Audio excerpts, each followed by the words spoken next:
ಟ್ಯಾಕ್ಟ್ರಿ ತರಿಸೋಂಗಿಲ್ಲ, ಅಡ್ಡ ಬರೆದು ಬಿಡೋಂಗಿಲ್ಲ, ಮತ್ತು ಹೈವೇದಂತೆ ಕೇಳೋಂಗಿಲ್ಲ ರೀ. ಏನು ಇವ್ರು ರಾಜ್ಕುಮಾರ್ ಆಗಿಬಿಟ್ಟಿರ್ತಾರೆ. ಯಾಕಂದ್ರೆ ಅಷ್ಟು ಖುಷಿ ಇರ್ತದೆ ಅವ್ರಿಗೆ. 100 ಮೈಲು ಅಥವಾ 100 ಕಿಲೋಮೀಟ್ರು 110 ಕಿಲೋಮೀಟ್ರ್ ಓಡಿಸ್ತಿರ್ತಾರೆ ಗಾಡಿ.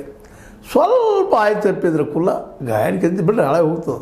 ಮನುಷ್ಯ ಕುಲ್ಲಾರಿ ಉಳಿಲಿಕ್ಕೆ ಸಾಧ್ಯನೇ ಇಲ್ಲ. ನೀವು ಬೇಕಾ ಹೆಲ್ಮೆಟ್ ಹಾಕೋರಿ ಮತ್ತೆ ಹಾಕೊಳ್ರಿ, ನೆವರ್.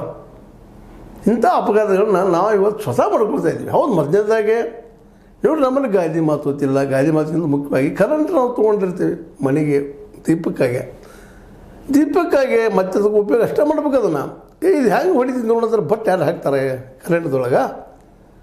ಹೌದು, ವಾಹನ ಅದ, ನಮ್ಮಲ್ಲ ವೆಹಿಕಲ್ ಅದ, ಎಚ್ಚರ ಇರ್ಬೇಕು ಗಾಡಿ ಮೇಲಿದ್ದಾಗ. ಯಾವುದೇ ಫೋನ್ ಬಂದರೂ ಹಿಡಿಬಾರ್ದು, ಯಾರೇ ಮಾತಾಡಿದರೂ ಮಾತಾಡಿಸ್ಬಾರ್ದು. ಅಂದರೆ ಫೋನ್ ಬಂದರೆ ಬದಿ ನಿಲ್ಲಿಸಿ ಮಾತಾಡಬೇಕು. ನಮ್ಮಲ್ಲಿ ಏನು ಹೋಗೋದು ಶುರು ಮಾಡಿಬಿಡ್ತಾರೆ. ಹೀಗಾಗಿ ಆಕ್ಸಿಡೆಂಟ್ ಮೇಲೆ ಆಕ್ಸಿಡೆಂಟ್ ಅದ್ರಾಗ ಸತ್ತವ್ರು ಭಾಳ ಮಂದಿ ಇದ್ದಾರೆ. 2023 ಒಳಗಿನ ರಿಪೋರ್ಟ್ಗಳು ಬಂದಿದ್ದಾವೆ ಇವತ್ತಿಗೆ. ಆ ರಿಪೋರ್ಟ್ಗಳನ್ನು ಗಮನಿಸಿದಾಗ ಅದು ರಾಜ್ಯಕ್ಕೆ ಸಂಬಂಧಿಸಿದಂಗೆ, ಕರ್ನಾಟಕ ರಾಜ್ಯಕ್ಕೆ ಸಂಬಂಧಿಸಿದಂಗೆ ಯಾವ ರೀತಿ ಹೊಡೆತಗಳು ಬೀಳ್ತಾ ಇದ್ದೇವೆ, ಯಾವ ರೀತಿ ನೋವುಗಳಾಗ್ತಾವೆ. ನಮ್ಮ ಸಣ್ಣ ರಾಜ್ಯ ಇದು ಭಾಳ ದೊಡ್ಡದಿಲ್ಲ, ನಿಮಗೆ ಗೊತ್ತು ನಮಗೆ ಗೊತ್ತು. 6-7 ಕೋಟಿ ಜನಸಂಖ್ಯೆ ಇದ್ದೀವಿ ನಾವು. ಏನೋ ನೋಡ್ಬೇಕು, ಜನಸಂಖ್ಯೆ ಇದನ್ನು ಮಾಡಿದಾಗ ಸರ್ವೆ ಮಾಡಿದಾಗ ಗೊತ್ತಾಗ್ತದೆ.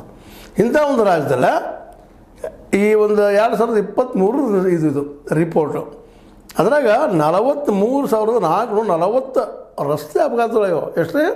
43,440. ಅದ್ರಾಗ ಸತ್ತವ್ರು ಎಷ್ಟು ಮಂದಿ ರೀ? 12,321. ಇದು ಸಣ್ಣದತ್ತು ರೀ, 12,321 ಪ್ರತಿ ವರ್ಷ ಇದ್ದು. 23